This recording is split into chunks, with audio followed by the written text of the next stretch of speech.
এই মুহূর্তের সবথেকে বড় খবর, আবহাওয়া নিয়ে রয়েছে প্রবল সতর্কতা। আগামী এক সপ্তাহ তথা 7 দিন জুড়ে সমগ্র দক্ষিণ এবং উত্তরবঙ্গে বজ্রবিদ্যুৎ সহ হালকা থেকে মাঝারি বর্ষণের সম্ভাবনা রয়েছে। কোথাও কোথাও ভারী বর্ষণও নামতে পারে। এছাড়াও বজ্রবিদ্যুৎ সহ ঝড়ো হওয়ার সতর্কতাও জারি করা হয়েছে। বিশেষ করে উপকূলবর্তী জেলাগুলিতে মৎস্যজীবীদেরকে সমুদ্রে না যাওয়ার পরামর্শ দেওয়া হয়েছে। আজ কলকাতা, হাওড়া, হুগলি, উত্তর ও দক্ষিণ 24 পরগনা, দুই মেদিনীপুর, ঝাড়গ্রাম, পুরুলিয়া, বাঁকুড়া, বর্ধমান, বীরভূম, মুর্শিদাবাদ এবং নদিয়ায় প্রবল বর্ষণের সম্ভাবনা। আর আজকের পর আগামী 7 দিনেও দুর্যোগপূর্ণ আবহাওয়া বজায় থাকবে এই সমস্ত এলাকাগুলিতে। বেশ কয়েকটি এলাকাতেই ভারী থেকে অতি প্রবল বর্ষণের সম্ভাবনা রয়েছে। কলকাতা এবং আশপাশের এলাকাগুলিতে আগামী অষ্টমী পর্যন্ত রোজই বজ্রবিদ্যুৎ সহ ঝড়ো হাওয়ার সঙ্গে বৃষ্টির পূর্বাভাস রয়েছে। প্রতি ঘন্টায় সর্বোচ্চ 30 থেকে 50 কিলোমিটার পর্যন্ত গতিতে এই ঝড়ো হাওয়া বইতে পারে।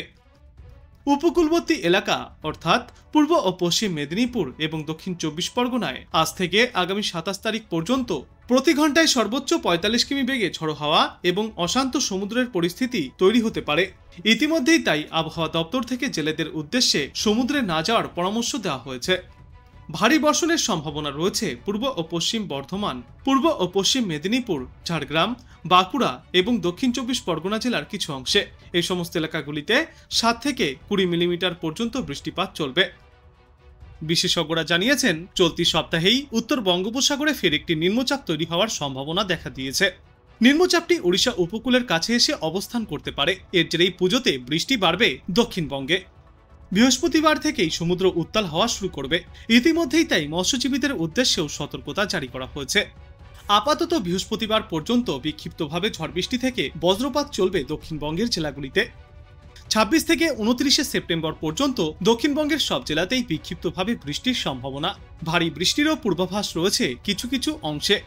আগামী 2 সেপ্টেম্বর পর্যন্ত বিক্ষিপ্তভাবে ঝড় বৃষ্টিপাতের সম্ভাবনা রয়েছে। আর নবমীর রাত থেকে বৃষ্টিপাতের সম্ভাবনা আরও বাড়বে গোটা দক্ষিণ বাংলায়। আর তার আগে আজ থেকেই ফের একবার ভারী বৃষ্টির সম্ভাবনা রয়েছে দক্ষিণবঙ্গের কয়েকটি এলাকায়। দক্ষিণ 24 পরগনা, পূর্ব মেদিনীপুর এবং পশ্চিম মেদিনীপুর সহ বাঁকুড়ায় আজ হলুদ সতর্কতা জারি করা হয়েছে হালকা থেকে মাঝারি এবং বিক্ষিপ্ত ভারী বৃষ্টির সম্ভাবনায়। এছাড়াও দক্ষিণবঙ্গের প্রায় সমস্ত জেলাতেই বিক্ষিপ্তভাবে হালকা থেকে মাঝারি বিক্ষিপ্ত বৃষ্টিপাত জারি থাকবে। আজকের পর আগামী 2 দিনেও এই একই পরিস্থিতি দেখা যাবে গোটা দক্ষিণবঙ্গে। বৃহস্পতিবার পর্যন্ত এই দুর্যোগপূর্ণ আবহাওয়া থাকবে এবং বৃহস্পতিবার থেকেই সমুদ্র উত্তাল হয়ে উঠবে। উপকূলবর্তী এলাকাগুলিতে প্রতি ঘন্টায় সর্বোচ্চ 40 থেকে 45 কিলোমিটার গতিতে দমকা ঝড়ো হাওয়াও বইতে পারে। তবে উত্তরবঙ্গে দেখা যাবে এবার ভিন্ন চিত্র। উত্তরবঙ্গে ক্রমশই কমবে বৃষ্টির পরিমাণ। আজ থেকে সামান্য বজ্রবিদ্যুৎ সহ বৃষ্টির সম্ভাবনা থাকলেও একটানা আর ভারী বৃষ্টির কোনো সম্ভাবনা নেই উত্তরবঙ্গের জেলাগুলিতে। তবে আগামী 48 ঘন্টাতেও দার্জিলিং, কালিম্পং, জলপাইগুড়ি, কোচবিহার এবং আলিপুরদুয়ার জেলায় বিক্ষিপ্তভাবে বৃষ্টিপাত চলবে। তুলনামূলক ভারী বৃষ্টিপাতের সম্ভাবনা রয়েছে দার্জিলিং এবং কালিম্পং জেলায়। আবহাওয়া দপ্তর জানিয়েছে, ষষ্ঠীর 2 দিন আগেই বঙ্গোপসাগরে একটি নিম্নচাপ সৃষ্টি হওয়ার সম্ভাবনা।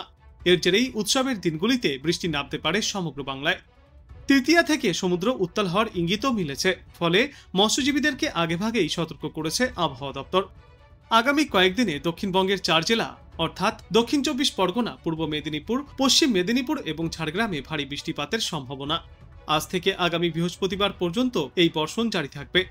এছাড়াও কলকাতা সহ বাদবাকি জেলাগুলিতেও আজ থেকে আগামী বৃহস্পতিবার পর্যন্ত বিক্ষিপ্তভাবে বর্ষণ চলবে।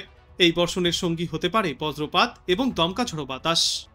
তবে উত্তরবঙ্গে আপাতত ভারী বৃষ্টির কোনো সম্ভাবনা নেই। সেখানকার 2-1টি জায়গায় বিক্ষিপ্তভাবে হালকা থেকে মাঝারি বর্ষণ চলবে আগামী বৃহস্পতিবার পর্যন্ত। আবহাওয়া দপ্তর জানিয়েছে, পশ্চিমবঙ্গ এবং ওড়িশা উপকূলবর্তী উত্তর বঙ্গোপসাগরে আগামী বৃহস্পতিবার থেকে ঝড়ো হাওয়া বইতে পারে, যার জেরে উত্তাল থাকবে সমুদ্র। ফলে ওই দিনে মৎস্যজীবীদের উদ্দেশ্যে সমুদ্রে যাওয়ার ওপর নিষেধাজ্ঞা জারি করা হয়েছে। এদিকে কলকাতায় আজ দিনে সর্বোচ্চ তাপমাত্রা থাকবে 33 থেকে 34 ডিগ্রি সেলসিয়াসে এবং সর্বনিম্ন তাপমাত্রা থাকবে 27.1 ডিগ্রি সেলসিয়াসে। বাতাসে আপেক্ষিক আর্দ্রতার সর্বাধিক পরিমাণ থাকবে 97% এবং সর্বনিম্ন পরিমাণ থাকবে 70%। আজকের পর আগামীকালও এই একই পরিস্থিতি থাকবে গোটা দক্ষিণ বাংলা জুড়ে। রয়েছে বৃষ্টির পূর্বাভাস। বুধবার পর্যন্ত ভারী বৃষ্টির সম্ভাবনা জারি থাকবে দক্ষিণ 24 পরগনা, উত্তর 24 পরগনা, 2 মেদিনীপুর এবং বর্ধমান জেলায়। বুধবার এই 3 জেলার সঙ্গে বাঁকুড়াতেও রয়েছে ভারী বৃষ্টির সম্ভাবনা।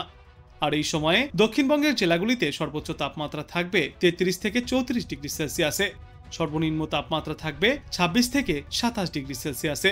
একই সঙ্গে উত্তরবঙ্গের জেলাগুলিতেও রয়েছে ভারী বৃষ্টির পূর্বাভাস। এই সপ্তাহেই নতুন করে একটি নিম্নচাপ তৈরির সম্ভাবনা রয়েছে বঙ্গোপসাগরে, যার ফলে পুজোর সময়ও বৃষ্টি চলবে। আজ পার্বত্য এলাকা এবং মালদা ও 2 দিনাজপুর জেলায় বজ্রবিদ্যুৎ সহ বৃষ্টির সম্ভাবনা রয়েছে। এরপর আগামীকাল উত্তরবঙ্গের 8টি জেলাতে ভারী বৃষ্টির পূর্বাভাস।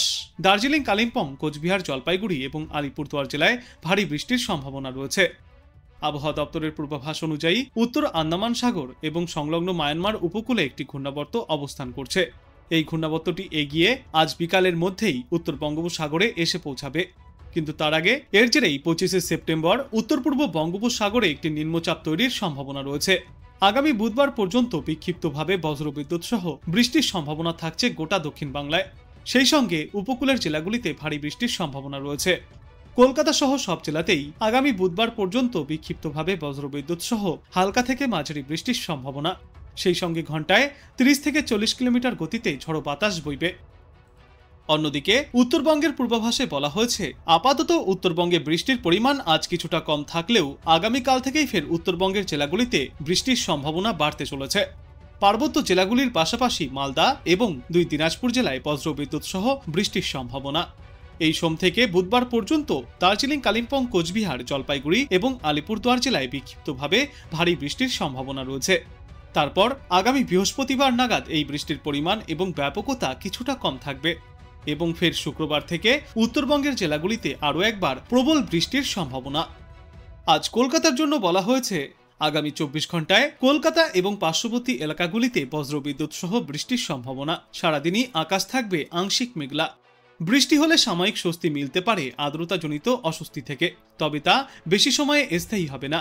বৃষ্টির আগে এবং পরে এই আর্দ্রতাজনিত অস্বস্তি বজায় থাকবে। বুধবার পর্যন্ত কলকাতায় বজ্রবিদ্যুৎ সহ হালকা থেকে মাঝারি বৃষ্টির সম্ভাবনা রয়েছে। দিনে সর্বোচ্চ তাপমাত্রা থাকবে 33 থেকে 34 ডিগ্রি সেলসিয়াসে, সর্বনিম্ন তাপমাত্রা থাকবে 26 থেকে 27 ডিগ্রি সেলসিয়াসে। আর বাতাসে আপেক্ষিক আর্দ্রতার সর্বাধিক পরিমাণ থাকবে 95 থেকে 97%। আজ বাংলাদেশ আবহাওয়া দপ্তর সূত্রে জানা যাচ্ছে, খুলনা, বরিশাল, চট্টগ্রাম ও সিলেট বিভাগের কিছু কিছু জায়গায় এবং রংপুর, রাজশাহী, ময়মনসিংহ ও ঢাকা বিভাগের 2-1 জায়গায় অস্থায়ীভাবে দমকা হাওয়া সহ হালকা থেকে মাঝারি ধরনের বজ্র বৃষ্টিপাত চলবে আজ। সেই সাথেই সারা দেশের কোথাও কোথাও মাঝারি ধরনের ভারী বর্ষণ চলবে। সারা দেশে দিন এবং রাতের তাপমাত্রা সামান্য বাড়বে। 24 সেপ্টেম্বর রংপুর, রাজশাহী, ঢাকা, ময়মনসিংহ, খুলনা, বরিশাল, চট্টগ্রাম ও সিলেট বিভাগের কিছু কিছু জায়গায় অস্থায়ীভাবে দমকা হাওয়া সহ হালকা থেকে মাঝারি ধরনের বৃষ্টি অথবা বজ্র বৃষ্টিপাত হবে। সেই সাথেই সারা দেশের কোথাও কোথাও মাঝারি ধরনের ভারী বর্ষণ চলবে। সারা দেশে দিন এবং রাতের তাপমাত্রা প্রায় অপরিবর্তিতই থাকবে। 25 সেপ্টেম্বর খুলনা, বরিশাল ও চট্টগ্রাম বিভাগের কিছু কিছু জায়গায় এবং রংপুর, রাজশাহী, ময়মনসিংহ, ঢাকা ও সিলেট বিভাগের 2-1 জায়গায় অস্থায়ীভাবে দমকা হাওয়া সহ হালকা থেকে মাঝারি ধরনের বৃষ্টি অথবা বজ্র বৃষ্টিপাত হতে পারে। সেই সাথেই সারা দেশের কোথাও কোথাও মাঝারি ধরনের ভারী বর্ষণ চলবে। সারা দেশে দিন এবং রাতের তাপমাত্রা প্রায় অপরিবর্তিতই থাকবে।